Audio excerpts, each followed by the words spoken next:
Assembly సమావేశాలు చాలా చక్కగా జరిగాయి. మంత్రులుగా పాల్గొన్నటువంటి విద్యార్థులందరికీ కూడా ప్రత్యేకమైనటువంటి అభినందనలు తెలియజేస్తున్నాను. అలాగే ప్రతిపక్షం కూడా ఏమాత్రం తీసుకోకుండా సమాధానాల వర్షాన్ని కురిపించే వారి మీద. అయినా కానీ మీరు చేసే బాణాలని వాళ్ళ డాములతోనే అడ్డుకొని తర్వాత సమర్థవంతమైనటువంటి ప్రభుత్వంగా తమ ప్రభుత్వాన్ని తెలియజేస్తుంది. వాదోపవాదాలు మేము కూడా అందరూ విన్నాం, మీ మాస్టర్స్ అందరూ, మీ స్టూడెంట్స్ అందరూ, ప్రజలంతా కూడా విన్నారు. కాబట్టి నాకు అనిపిస్తుంది ఈ మధ్య జరిగినటువంటి అమరావతి మంగళగిరిలో జరిగినటువంటి అసెంబ్లీ సమావేశానికి ఏమాత్రం తక్కువ లేకుండా మన సమావేశం జరిగింది.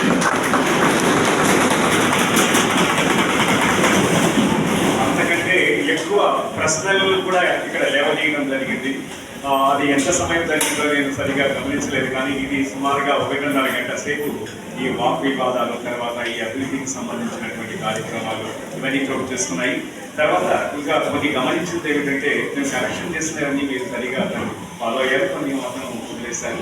ఇంకొకటి, ప్రతిసారి అదే సేమ్ ప్రతిపక్ష నాయకుడు కానీ లేకపోతే ప్రజానాయకుడు కానీ ఏదైనా వెళ్ళిస్తున్నప్పుడు నా పేరు ఇది, నా పేరు ఇది నేను చెప్పుకోవాల్సిన అవసరం లేదు, ఒకసారి చెప్తే సరిపోతుంది.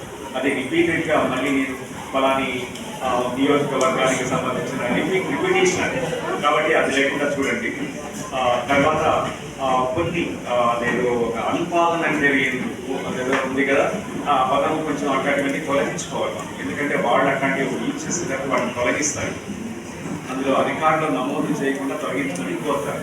కాబట్టి ఆ విధంగా అలాంటి అన్పార్లమెంటేరియన్ వర్డ్స్ 1-2 చోట ఉపయోగించడం జరిగింది. అట్లాంటివన్నీ కూడా ఇది సభా మర్యాదను మనం కాపాడాలి. ఇది మన ఆంధ్ర రాష్ట్రంలో ఉన్నటువంటి, ఇక్కడ కాదనుకోండి అక్కడ అందరూ చూస్తుంటారు, కొన్ని లక్షలాది కోట్లాది మంది చూస్తుంటారు, ప్రపంచమంతా చూస్తుంటారు, దేశవ్యాప్తంగా చూస్తుంటారు. అలాంటప్పుడు అన్పార్లమెంటేరియన్ వర్డ్స్ అనేటువంటి ఉపయోగించుకోండి. నేను అబ్జర్వ్ చేసినప్పుడు ఆ పదం లేదు, ఆ వాక్యాన్ని ఇవ్వలేదు అందులో, కానీ ఆ తర్వాత ఇప్పుడు వింటున్నారు ఆ పదాలు. కాబట్టి అట్లాంటి పదాలు మనం ఉపయోగించకూడదు. ఇది చాలా ఉదాహరణంగా ఉంటాయి. వాళ్ళు ఏదో ఒక సందర్భంలో అరుచుకోవచ్చు, కొట్లాడుకోవచ్చు, ఏదైనా వచ్చేది కూడా ఏదో చేస్తుంటారు. కానీ మనము చాలా హుందాగా ఆదర్శవంతమైనటువంటి అసెంబ్లీ సదస్సుగా మన సంస్థని మనం ప్రొజెక్ట్ చేయాలి. కాబట్టి ఎనిహో మీరంతా చాలా చక్కగా మీ విద్యుక్త ధర్మాన్ని నిర్వర్తించారు, మీ యొక్క పోర్టుఫోలియోని సమర్థవంతంగా నిర్వర్తించారు. కాబట్టి అందరికీ కూడా శుభాభినందనలు తెలియజేస్తున్నాను. తర్వాత విన్నటువంటి వాళ్ళు కూడా, సభలో కూర్చున్నటువంటి వాళ్ళు కూడా చాలా సావధానంగా 1-2 చోట్ల మేడం గారు కూడా బాధించారు. తర్వాత సార్ కూడా చెప్పారు, ఏదో కొంతమంది మాట్లాడుతూ ఉన్నట్టున్నారు. ఇది ఎంత నిశ్శబ్దంగా ఉంటే సభ అంత జనరంజకంగా ఉంటుంది. అంటే మన వాయిస్ డిస్టర్బెన్స్ ఉంటే ఈ డైలాగ్స్ సరిగ్గా స్పష్టంగా వినిపించాలి. ఎందుకంటే ప్రతి ఒక్కరి దగ్గరికి మైక్ లేదు కదా, ఇక్కడ సభాపతి దగ్గర మాత్రమే మైక్ ఉంది. తర్వాత సభాపతి గారు కూడా చాలా చక్కగా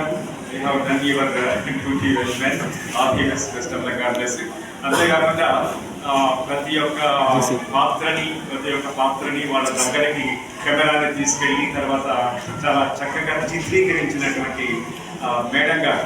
అంటే మామూలుగా అప్పుడప్పుడు ఇది జనవరి 14వ తేదీన శబరిమలలో ఒక దీపం కనిపిస్తుంటుంది అక్కడ ఆకాశం, అది కదలకుండా ఉంటుంది. కానీ మనకున్నటువంటి దీపం మేడం, దీపం అన్ని చోట్లకు పోయి ఎట్లా కనిపిస్తూ ఉన్నట్టుంది. తన పేరు కూడా దీపం అనుకోండి.